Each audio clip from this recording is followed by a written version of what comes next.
मौलवी हयात के अंदर जो एक तकब्बुर होता है, गुरूर और घमंड होता है अपने इल्म को लेकर, तो उसको एक वाक़या मैं रखना चाहता हूँ कि तकब्बुर और गुरूर से अल्लाह की पनाह। ये इल्म तो अल्लाह रब्बुल इज़्ज़त का फ़ज़ल व करम होता है, इस पे बंदे को कोई गुरूर घमंड नहीं करना चाहिए।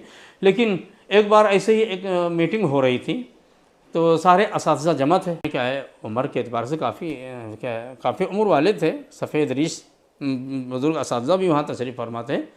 तो उस मदरसे के जो सदर शोबे इफ्ता थे, वो तनहा मुफ्ती साहब हैं, सदर शोबे इफ्ता हैं, वो पता नहीं कौन से मुफ्तियान कराम के सदर हैं, वही तनहा क्या है, वो सदर भी हैं, सब कुछ हैं।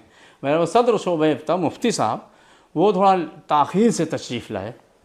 तो जो असातिज़ा थे वो जब तशरीफ़ लाए तो सब अपनी जगह पर बैठे रहे, सब बैठे रहे, तो मैं भी बैठा रहा। और चूँकि वो सदर शोबे इफ्ता थे और सैयद साहब भी कहलाते हैं, तो उनकी आमद पर कोई खड़ा नहीं हुआ। तो गुस्से का यह आलम था कि एक सफ़ेद रेश आलिम थे, नाम मैं नहीं लेना चाहता, उनको उन्होंने निशाना बनाया, किसी और पे तो नहीं, लेकिन अपना गुस्सा सारा उन पे निकाला।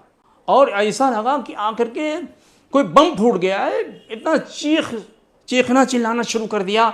और यानी अपने इल्म और फज़ल को लेकर के फिर उसमें कि एक फ़क़ीह की शान क्या होती है, मुफ्ती की शान क्या होती है, आलिम की शान क्या होती है, तुम लोग जाहिल हो, क्या हो वो। जबकि वो सफ़ेद रीछ थे, उम्र में उनसे कहीं काफ़ी फ़र्क था उम्र में। उनको जो मुँह में आया सख्त सुस्त उन्होंने कहा। सारे असातिज़ा सर को झुकाए बैठे, हर कोई ये सोच रहा भाई कि ये क्या अनहोनी पेश आ गई। सब खामोश है, उनको तकरीबन 10 मिनट तक वो बरसते रहे गुस्से के आलम में। और फिर क्या है, वो बरस करके गुस्सा को निकाल करके फिर भागते हुए चले गए अपने दारुल इफ्ता में। फिर वहाँ पर गए, वहाँ भी गुस्सा ठंडा नहीं हुआ। फिर वहाँ से मारे गुस्से में दाम न ला के एक हदीस शरीफ पढ़ने लगे। तो इस कदर गुस्से में भरे हुए थे कि वो हदीस शरीफ के अल्फाज भी उनके मुँह से बराबर नहीं निकल रहे थे। और वो हदीस वही जिसमें फ़िक़्ह की फ़जीलत बयान की गई है, जो बाग़ी शाम मुआविया इब्न अबी सुफ़ियान से मरवी है। और वो क्या है, मन युरिदिल्लाहु बिही खैरन युफ़क़्क़िहुहु फ़िद्दीन। तो ये हदीस पढ़ रहे थे, इस हदीस के अल्फाज मारे गुस्से के ज़बान से सही तरीके से अदा नहीं हो रहे थे।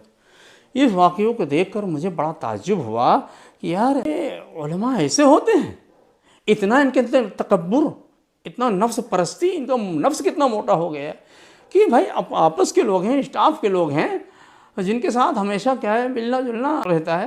भाई आपस के स्टाफ में से अगर कोई बर वक्त आपकी ताज़ीम के लिए नहीं खड़ा हुआ तो इस कदर, हालांकि ख़ुद नबी करीम अलैहिस्सलातु वस्सलाम का फरमान मौजूद है कि जिस शख्स की ख्वाहिश ये हो कि मेरी आमद पर दूसरे लोग खड़े रहें, खड़े होकर मेरा एहतराम करें, मैं बैठा रहूं, वो मेरे सामने खड़े रहें, जिसकी ये ख्वाहिश हो उसे चाहिए कि अपना ठिकाना जहन्नम में बना ले। तो ये हदीस भी मुझे याद आई। फिर मुझे बहुत ताज्जुब हुआ कि यार ये हैं उलमा कि अगर बर वक्त उनके ताज़ीम के वास्ते कोई खड़ा ना हो तो इस कदर गुस्सा। क्या यही अखलाक़ रसूल है? क्या ही रसूलुल्लाह की तालीमात हैं? तो ये होते हैं मुफ्तियान किराम। ये क्या है, इनके अंदर इतना तकब्बुर होता है, गुरूर और घमंड।